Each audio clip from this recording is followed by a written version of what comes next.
नमस्कार, जी न्यूज देख रहे हैं आप और मैं हूं आपके साथ शीरीन। और आइए सबसे पहले आपको बुलेटिन में फटाफट अंदाज में हर जरूरी खबर से रूबरू कराते हैं। शुरुआत कुछ अहम खबरों से। 11 अप्रैल से शुरू होंगे लोकसभा चुनाव। कुल 7 चरणों में देश भर में होंगे आम चुनाव। अप्रैल में 4 दिन और मई में 3 दिन होगी वोटिंग। 23 मई को आएंगे नतीजे। पहले चरण 11 अप्रैल को 20 राज्यों के 91 सीटों पर होगा मतदान। उत्तर से पूर्वोत्तर तक के राज्य शामिल। एक सीट अंडमान और लक्षद्वीप की भी शामिल। 18 अप्रैल को होगा दूसरे चरण का चुनाव। 13 राज्यों की 97 सीटों पर डाले जाएंगे वोट। 23 अप्रैल को होगा तीसरे चरण का चुनाव। 14 राज्यों के 115 सीटों पर डाले जाएंगे वोट। 29 अप्रैल को होगा चौथे चरण का मतदान। 9 राज्यों के 71 सीटों पर मतदान। 6 मई को 5वें चरण का चुनाव होगा। 7 राज्यों की 51 सीटों पर वोटिंग होगी। 12 मई को छठे चरण का चुनाव होगा। 7 राज्यों की 59 सीटों पर वोट डाले जाएंगे। 19 मई को 7वें चरण का चुनाव। 8 राज्यों की 59 सीटों पर वोटिंग। आंध्र प्रदेश, ओडिशा, सिक्किम और अरुणाचल प्रदेश में विधानसभा चुनावों की भी तारीखों का ऐलान। आंध्र प्रदेश, सिक्किम और अरुणाचल में पहले चरण 11 अप्रैल को चुनाव। ओडिशा में 4 चरणों में होंगे विधानसभा चुनाव। जम्मू कश्मीर में मौजूदा हालात को देखते हुए अभी विधानसभा चुनाव नहीं कराने का फैसला, बाद में कराए जाएंगे चुनाव।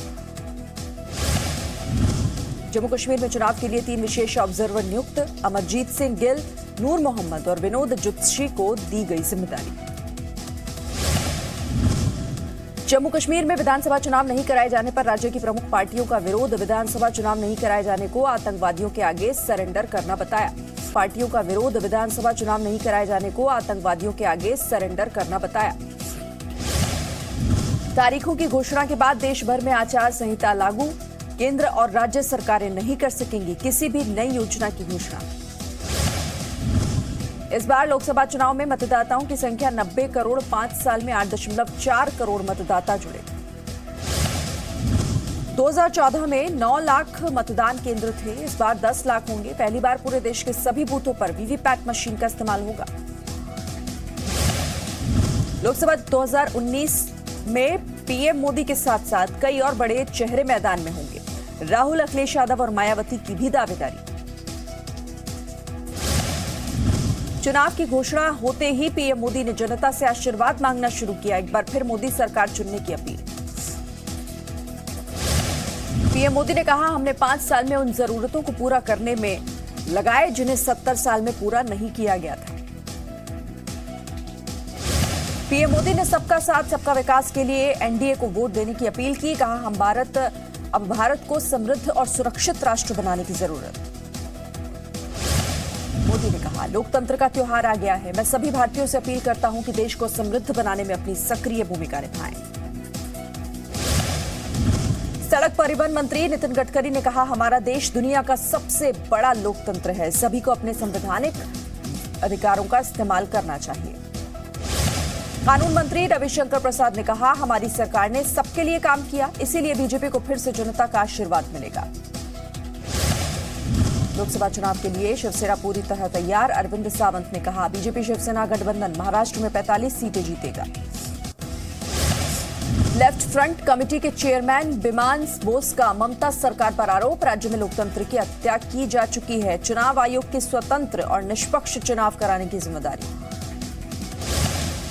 रामविलास पासवान का दावा, एनडीए जीतेगी 350 सीट। बिहार में सभी 40 सीट जीतने का दावा।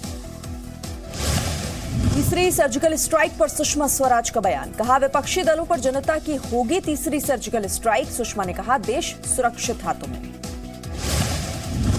अखिलेश यादव ने कहा, यह सिर्फ चुनाव की नहीं, देश और जनहित में होने वाले महापरिवर्तन की भी घोषणा। मायावती ने मोदी सरकार पर हमला करते हुए कहा, देश की जनता मोदी सरकार से बेहतर की हकदार। दिल्ली के सीएम अरविंद केजरीवाल ने कहा, तानाशाह सरकार को बाहर करने का वक्त। चुनाव की घोषणा के बाद ही पोस्टर हटाने का काम शुरू। भोपाल, प्रयागराज में राजनीतिक दलों के पोस्टर हटाए गए। पश्चिम बंगाल में 7 चरणों में चुनाव कराए जाने का टीएमसी ने विरोध किया। कहा, इससे लोगों पर दबाव बढ़ेगा। पूर्व प्रधानमंत्री एचडी देवेगौड़ा ने कहा, चुनाव की घोषणा हो गई है, लेकिन अभी तक कांग्रेस और जेडीएस के बीच समझौता नहीं हुआ। मुझे लगता है राहुल 1-2 दिन में फाइनल करेंगे।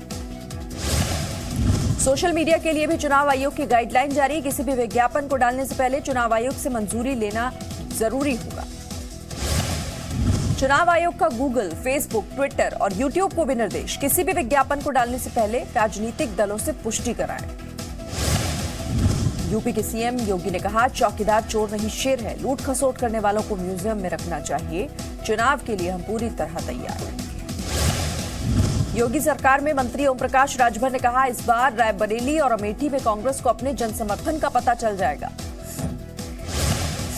उत्तराखंड के सीएम त्रिवेंद्र रावत ने कहा, उत्तराखंड के लोगों को पीएम मोदी पर भरोसा। रावत को इस चुनाव में भी अच्छे प्रदर्शन की उम्मीद। 12 मार्च को कांग्रेस में शामिल होंगे हार्दिक पटेल, राहुल की मौजूदगी में लेंगे सदस्यता। जम्मू कश्मीर के त्राल सेक्टर में सुरक्षा बलों के आतंकियों के साथ मुठभेड़, सुरक्षा बलों ने 3 आतंकियों को मार गिराया। 2 आतंकियों के शव बरामद, 2 AK-47, एक पिस्टल मिली। इलाके में सर्च ऑपरेशन जारी। मीरवाइज, उमर फारूक और नसीम गिलानी दिल्ली तलब, एनआईए ने पूछताछ के लिए बुलाया। टेरर फंडिंग से जुड़े मामलों पर पूछताछ करेगी एनआईए। आज ही एनआईए हेडक्वार्टर में पेश होने के लिए कहा गया है। समझौता ब्लास्ट केस में आ जाएगा फैसला। पंचकुला की स्पेशल एनआईए कोर्ट फैसला सुनाएगी। भारत पाकिस्तान को जोड़ने वाली समझौता एक्सप्रेस में 18 फरवरी 2007 को ब्लास्ट हुआ था। 68 लोगों की मौत हो गई थी। रविवार को इथोपिया में प्लेन हुआ क्रैश। विमान में सवार सभी 149 यात्री और 8 क्रू मेंबर्स की मौत। हादसे में 4 भारतीयों की भी मौत। विमान में 30 से ज्यादा देशों के नागरिक सवार थे।